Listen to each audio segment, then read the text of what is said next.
Welcome back to ఏటీ pulse. ఏటీ పల్స్లో మనం సోషల్ మీడియా వేదిక మీద వ్లాగర్సు, కొంతమంది సీనియర్ జర్నలిస్టుల అభిప్రాయం మీద మనదైన శైలిలో ఒక విశ్లేషణ చేసుకుంటున్నాం. అయితే ఇక్కడ ఒక వ్లాగరు ఇచ్చిన స్టేట్మెంట్ ఏంటంటే, BJP slams Congress for pushing India to support Iran, says foreign policy must remain balanced, why India can't blindly side with Iran. అంటే బీజేపీ గట్టిగా ఇచ్చిందంట కాంగ్రెస్కి, ఏమని ఇరాన్కి సపోర్ట్ చేయట్లేదు అనేది. అంటే రాహుల్ గాంధీ గారు, అంటే కాంగ్రెస్ కీలక నేత రాహుల్ గాంధీ గారు కామెంట్ చేశారు, ఇరాన్కి మద్దతు తెలపాలి కదా, ఎందుకంటే అమెరికా ఇజ్రాయెల్ అన్యాయంగా విరుచుకుపడుతున్నాయి అనే నేపథ్యంలో. సరే, అలా విరుచుకుపడుతున్నాయి నేపథ్యంలో అన్యాయంగా ఎందుకనంటే ఎందుకు సపోర్ట్ ఇవ్వాలి? ఈవెన్ ఇక్కడ మన మరొక నాయకుడు, ఆయన ఎవరు, అమిత్ మాలవ్య, ఆయన కూడా ఒక కామెంట్ చేశారు. Even China which spent years diplomatically shielding Iran, overlooking its support for proxy terror groups and buying the bulk of its oil, is now distancing itself from Tehran.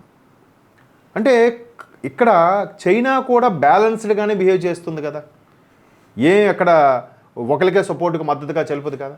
సరే, కాంగ్రెస్ వాళ్ళకి ఎందుకు ఇరాన్ అంటే అంత ప్రేమ?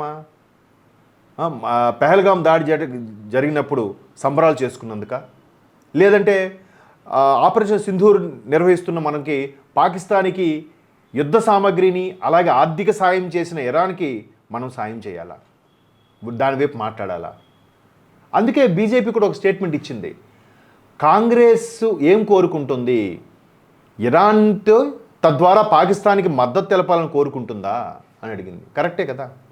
నిజంగా కాంగ్రెస్ వాళ్ళు ఈ comment చేసి ఈ స్టేట్మెంట్ ఇచ్చేవాళ్ళు ఉంటే, మొన్న బంగ్లాదేశ్లో దారుణంగా అల్లర్లు జరిగాయి, అక్కడ సనాతన ధర్మాన్ని ఫాలో అవుతున్న వాళ్ళ మీద ఓచకోత కోశారు, మహిళల్ని అత్యాచారం చేశారు, రోజుకొక వార్త బయటకు వస్తూనే ఉంది, కొంత కప్పబడింది, కొంత నెట్వర్క్ స్టాష్ చేశారు, బయటికి రాకుండా చేశారు.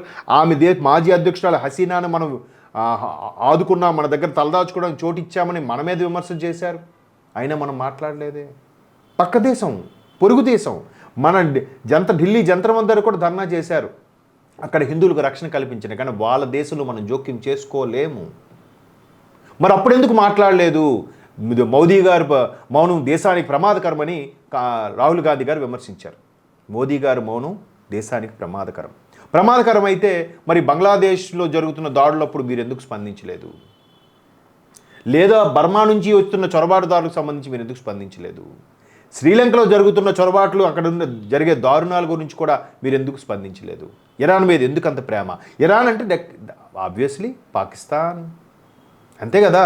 ఇప్పుడు ఇంత పెహల్గాం దాడి జరిగిన తర్వాత ఎవ్వరు మౌనం కానీ క్యాండిల్ ర్యాలీ కానీ ఏమీ చేయని వాళ్ళు కాశ్మీర్లో, కేరళలో, తమిళనాడులో ఆడవాళ్ళు సహా బయటకు వచ్చేసి నాకు గన్ ఇవ్వండి, నెతన్యాహుని చంపేస్తా, ట్రంప్ని చంపేస్తా, మోదీజీ నాకు అక్కడ పంపించండి, యుద్ధంలో ఇలా వాళ్ళందరికీ పంపించేయండి. నిజంగా తెలుగు యాంకర్ రష్మిక గారు చాలా మంచి మాట చెప్పారు, ఎవరైతే వెళ్తున్నారో వాళ్ళు లెట్ గో, పంపించండి, వాళ్ళకి కావాలంటే భారతదేశం ఖర్చు పెట్టి కూడా అలాంటి వాళ్ళ కోసం ఖర్చు పెట్టి వాళ్ళు అక్కడ పడేసి వచ్చేయండి, మరలా తిరిగి భారతదేశ సిటిజన్షిప్ వాళ్ళకి ఇవ్వకండి. ఈ వైపు ఇలాంటి నిరసనలు భారతదేశ వ్యాప్తంగా కామెంట్స్ వస్తుంటే వీళ్ళకి ఇంకా ఎవరండి సజెస్ట్ చేసింది?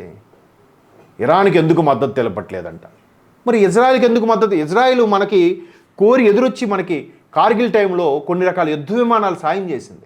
మొన్న పెహల్గాం దాడి జరిగిన తర్వాత ఆపరేషన్ సింధూర్ మనం చేపట్టిన తర్వాత కూడా ఇజ్రాయెల్ ఏమందో తెలుసా, అక్కడున్న న్యూక్లియర్ పాయింట్స్ మాకు ఇవ్వండి చాలు, మేము తర్వాత చూసుకుంటాం, మనం అడగకపోయినా ఎదురొచ్చి మరి మనకు సాయం చేస్తామని అంటున్నారు ఇజ్రాయెల్ వారు. వాళ్ళ రాజ్యాంగంలో ఉందట అది. మరి అటువంటి ఇజ్రాయెల్ కూడా మనం మద్దతు చెప్పలేదే. ఎంత రష్యాతో ఫ్రెండ్షిప్ ఉన్నా, చిరకాల మిత్రుడు రష్యా ఉన్నా కూడా ఉక్రెయిన్కు జరిగినప్పుడు అటు ఉక్రెయిన్ గురించి మాట్లాడలేదు, ఇటు రష్యా గురించి కూడా మాట్లాడలేదు. శాంతంగా చర్చలు చేసుకుంటే బాగుంటుందని చెప్పారు. మొన్న కూడా నరేంద్ర మోదీ గల్ఫ్ కంట్రీస్ రాజులు, యువరాజులతో కూడా మాట్లాడి, అక్కడ ప్రధానులతో మాట్లాడి చర్చలు జరిపించండి, ఇరాన్తో మాట్లాడండి, అమెరికాతో మాట్లాడండి, దానివల్ల మీకు ఇబ్బంది కలుగుతుంది, మొత్తం మట్టే మిగులుతుంది అని మోదీ గారు వాళ్ళు ఫోన్ చేసి సంభాషిస్తే వీళ్ళ కళ్ళు ఏమయ్యాయి? అప్పుడు వీళ్ళ బ్రెయిన్లు ఏమయ్యాయి? అప్పుడు ఇది ఇండియాలో లేరా? ఈ వార్త ప్రపంచవ్యాప్తంగా హల్చల్ అవుతున్న వీళ్ళు చూడలేదా?